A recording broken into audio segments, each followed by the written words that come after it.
dan yang akan menjadi imam tarawih malam hari ini yaitu saudara Jaudan, dan untuk Bilal ada Bapak Mengadi. Mungkin itu saja bisa saya sampaikan, kurang lebihnya mohon maaf. Wabillahi taufiq wal hidayah. Wassalamualaikum warahmatullahi wabarakatuh. Untuk Ustaz Adi Rasadi waktu dan tempat dipersilakan.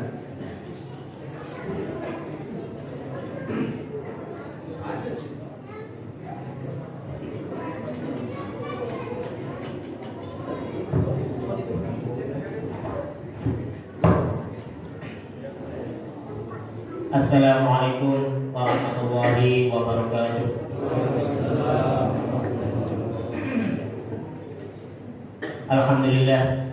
Alhamdulillahirabbil alamin.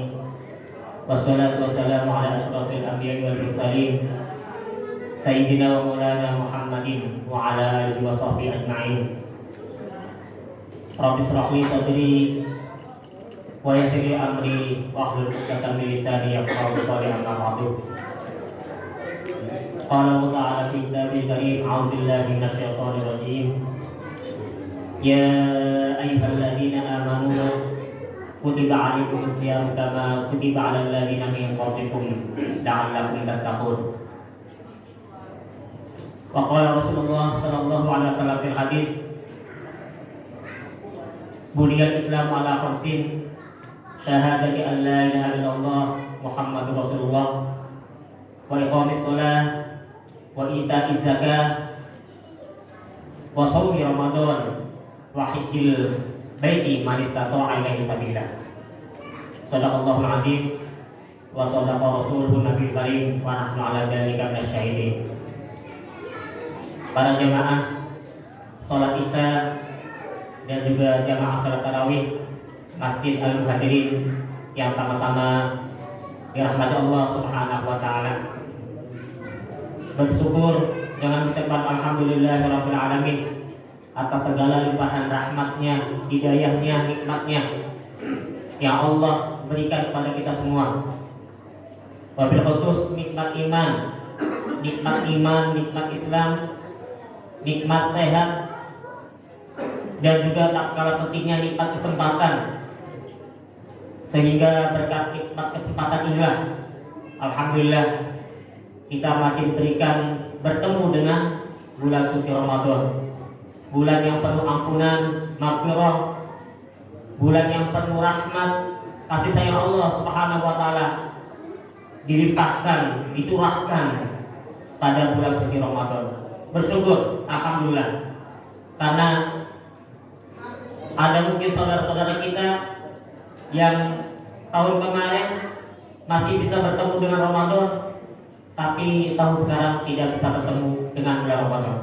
Alhamdulillah, mari kita syukuri umur yang Allah berikan kepada kita dengan memperbanyak beramal soleh, melakukan segala perintah-perintah Allah, dan selalu menjauhi segala larangan-larangan Allah Subhanahu wa taala.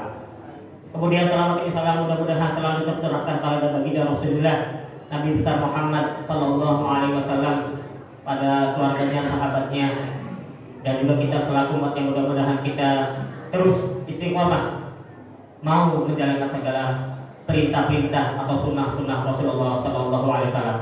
Dan mudah-mudahan seiring kita selalu berselawat kepada beliau, mudah-mudahan kelak di yaumul akhirat nanti kita mendapatkan syafaatnya. Amin amin ya rabbal alamin.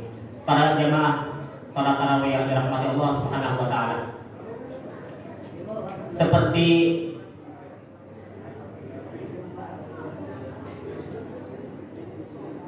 segala sesuatu atau hukum-hukum Allah atau perintah-perintah Allah itu mempunyai rukun dan syarat sahnya.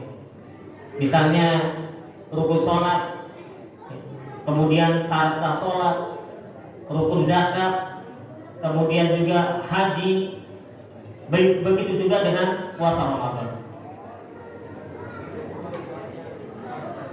Puasa Ramadan ini mempunyai beberapa rukun. Rukunnya hanya ada yang mengatakan 3, ada juga yang mengatakan 2. Hanya 2 saja. Yang pertama niat di malam hari, dan yang kedua meninggalkan segala sesuatu yang meninggalkan segala sesuatu yang membatalkan puasa, dari mulai terbit fajar sampai terbenam matahari. Ya, itu rukun puasa. Ada juga yang menambahkan satunya itu beragama Islam. Ya, jadi cuma dua ya rukunnya. Beda dengan rukun salat banyak. Ada yang mengatakan 13, ada yang mengatakan lebih dari itu. Tapi kalau rukun puasa hanya dua. Pertama, niat di malam hari. Ya, kalau kita lupa tidak niat di malam hari, maka puasanya tidak sah. Makanya seperti biasa, kalau habis tarawih, biasanya kita melakukan niat secara bersama-sama. Ya. Boleh sebetulnya habis maghrib langsung niat puasa buat besok, boleh nggak apa-apa. Bahkan ada yang mengatakan boleh meniatkan puasa ketika awal sampai sebulan penuh. Ada juga yang mengatakan seperti itu. Tapi menurut Imam Syafi'i itu puasanya niatnya setiap hari dan adanya di malam hari.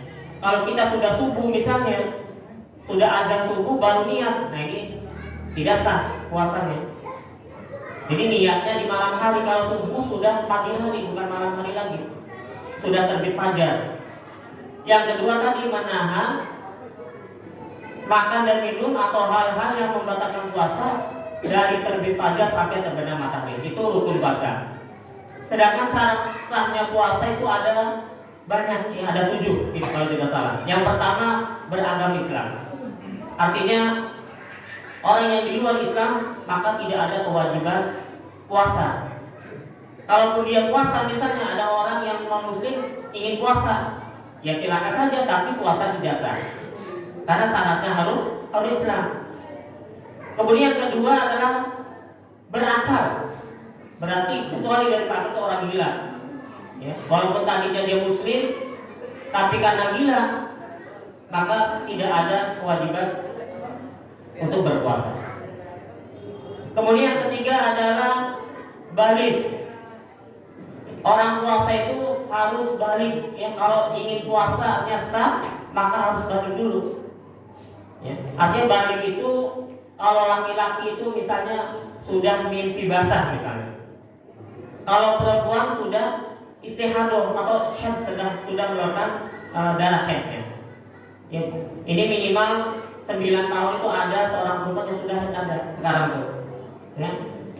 Dan laki-laki itu batasnya biasanya ya umur 13 atau 12 bahkan 14 mungkin baru mempunyai mimpi basah itu. Ya. Tapi misalnya ada seorang perempuan, seorang laki-laki yang sudah umurnya 15 tahun belum pernah haid dan juga belum mimpi basah misalnya, bagaimana ini? Nah ini kalau sudah umurnya 15 tahun, baik itu laki-laki maupun perempuan, kemudian belum haid atau belum mimpi basah, sudah termasuk orang yang sudah balik, orang yang sudah mendapatkan ketetapan untuk melakukan segala perintah Allah atau kewajiban-kewajiban. Termasuk puasa di sini harus balik. Nah bagaimana dengan anak kecil? Nah ini sesuai dengan tadi judulnya, bagaimana ya anak kecil sudah berpuasa. Ini pembiasaan yang bagus sebetulnya. Artinya sekarang sudah umum ya, sudah umum, nggak tahu kalau di Arab atau nggak tahu kalau di negara yang lain. Tapi kebiasaan di Indonesia itu anak-anak TK itu sudah diadakan untuk berpuasa.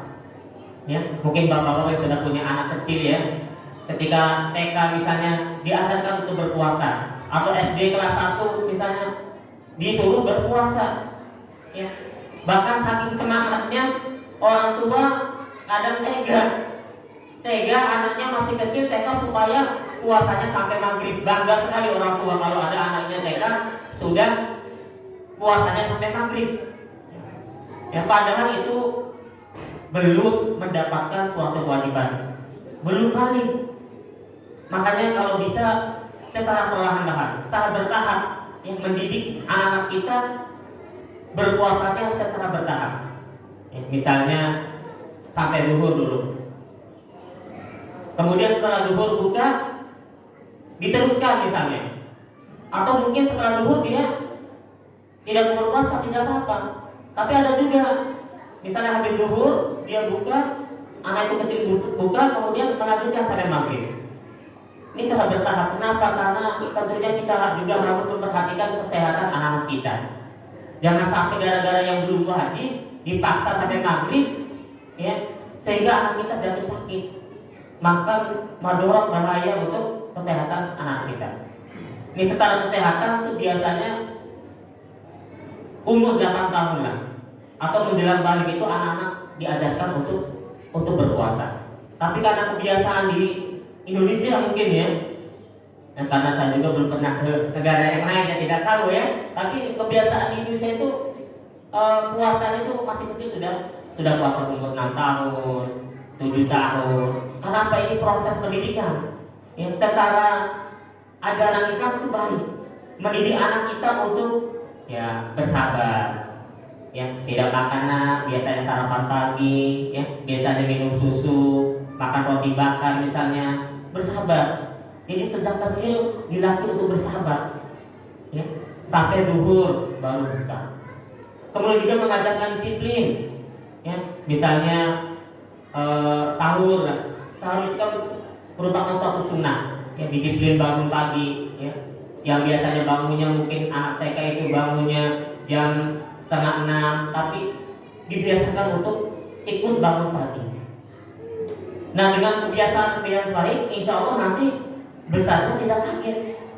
Kalau misalnya sudah balik, tidak pernah puasanya, atau tidak pernah diadakan puasa sejak kecil, tentunya nanti akan merasa kaget, ya ketika langsung puasa selama dari fajar sampai maghrib. Makanya kita ajarkanlah anak-anak kita dengan baik, ya dengan baik sahur, ya. Kemudian ajarkan bagaimana makan yang baik, ya. Kemudian juga bagaimana diajarkan pengetahuan tentang puasa, apa sih hikmahnya puasa tuh, ya. Dengan belajar menahan lapar, menahan haus dan lapar, nanti akan timbul jiwa sosialnya. Ya, kenapa begitu tidak enaknya, ya misalnya melihat orang yang tidak mampu, ya yang di pinggir jalan tidak punya apa-apa, meminta-minta, mengemis. Nah ini dengan dilatih berpuasa, maka anak itu nanti akan timbul jiwa sosial, mau berbagi kepada orang yang membutuhkan. Ya, jadi belum ada kewajiban. Nah kita sebagai orang tua tentunya apa? Bagaimana pahalanya? Ya tentunya insya Allah, ya, dengan harapan mendidik anak-anak kita ketika kecil untuk berpuasa, tentunya harapan orang tua anak-anak ini nanti mudah-mudahan jadikan anak yang soleh dan solehah, anak-anak yang nantinya mau mendoakan orang tuanya, ya. Karena apa? Karena amal seseorang itu akan terputus, ya kalau sudah meninggal dunia itu, ya.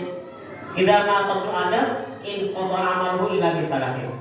Apabila seorang anak itu meninggal dunia, maka terputuslah in qada amaluhu, terputuslah segala amalnya illa bi salatin, kecuali 3 perkara. Yang pertama adalah sedekah jariyah. Ya, mari ya, di bulan Ramadan ini, ya, sedekah yang paling baik itu adalah sedekah di bulan Ramadan. Dan sedekah yang paling baik itu adalah sedekah di hari Jumat. Kemudian di waktu subuh. Jadi ada waktu-waktu sedekah itu, ya. Ada waktu-waktu sedekah yang terbaik, ya. Di waktu subuh, di hari Jumat, kebetulan juga di bulan Ramadan. Itulah sedekah yang terbaik, yang mestinya kita biasakan hal-hal seperti itu. Tapi jangan menunggu nanti saja hari Jumat. Jangan hanya sedekah apa saja, tapi yang terbaik di hari Jumat, di waktu subuh. Dan sekarang alhamdulillah di bulan Ramadan. Ya. Itu sedekah jariyah, ya. Sedekah yang mana pahalanya tidak akan terputus walaupun orangnya sudah meninggal dunia. Yang kedua adalah awalan soleh. Yang kedua, mempunyai anak yang soleh, yang ulah yang mau mendoakan orang tuanya. Ya, mudah-mudahan kita, anak-anak kita, keturunan kita menjadi anak yang soleh dan solehah. Kita selalu berdoa kepada Allah, Rabbana hab lana minas sholihin, Rabbi habli minas sholihin. Ya Allah, karuniakanlah kami anak yang soleh. Atau yang biasa Rabbana hab lana min azwajina wa dzurriyyatina qurrata a'yun waj'alna lil muttaqina imama. Ya. Itu yang kedua adalah waladin soleh, ya, anak yang soleh yang mau mendoakan orang tuanya. Yang ketiga adalah awal ilmin yun tafa'ul, yang yun tafa'ul, ilmu yang bermanfaat. Ya, ilmu yang bermanfaat itu misalnya kita mau mengajarkan, ya, wabil khusus misalnya kita menjadi guru mengaji, ya, yang mana dengan ikhlas insya Allah, ya, selama murid-murid kita mau mengaji dan mengamalkan apa yang kita ajarkan, ya, atau mungkin pelajaran-pelajaran yang lain juga sama, selagi ilmu itu manfaat, ya, buat masyarakat, insya Allah amalnya tidak akan terputus walaupun sudah meninggal dunia. Ya, mudah-mudahan, ya, mudah-mudahan apa yang disampaikan bermanfaat, ya, bagi kita umumnya dan khususnya bagi orang tua kita, bagaimana cara mendidik anak-anak kita agar terbiasa mau melakukan puasa, tapi yang jelas tentunya itu bukan merupakan suatu kewajiban buat anak-anak yang belum balik. Jadi syaratnya harus balik dulu. Adapun kalau misalnya kita melatih anak-anak kita untuk berpuasa semata-mata untuk latihan agar nantinya tidak kaget ketika anak kita menginjak dewasa atau anak kita menjadi balik atau baligh. Mudah-mudahan bermanfaat. Mohon dimaafkan apabila ada kesalahan. Wassalamualaikum warahmatullahi wabarakatuh. Waalaikumsalam.